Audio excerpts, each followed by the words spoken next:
Welcome to the Short Book Summaries channel. If you are new to this channel, kindly consider subscribing this channel to stay updated on each new book coming to this world. In case you like and want to buy this book, the link is given in the description below. Now enjoy the summary.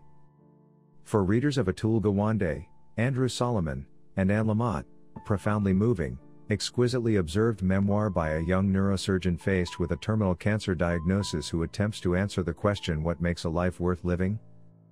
At the age of 36, on the verge of completing a decade's worth of training as a neurosurgeon, Paul Kalanithi was diagnosed with stage 4 lung cancer.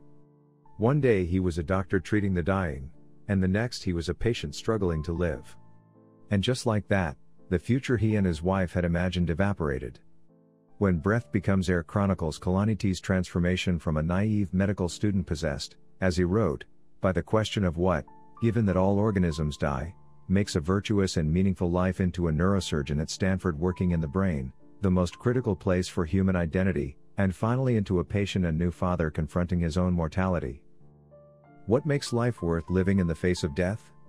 What do you do when the future, no longer a ladder toward your goals in life, flattens out into a perpetual present? What does it mean to have a child, to nurture a new life as another fades away? These are some of the questions Kalanithi wrestles with in this profoundly moving, exquisitely observed memoir. Paul Kalanithi died in March 2015, while working on this book, yet his words live on as a guide and a gift to us all.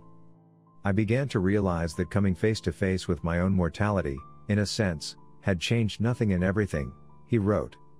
7 words from Samuel Beckett began to repeat in my head: I can't go on. I'll go on. When Breath Becomes Air is an unforgettable, life-affirming reflection on the challenge of facing death and on the relationship between doctor and patient, from a brilliant writer who became both.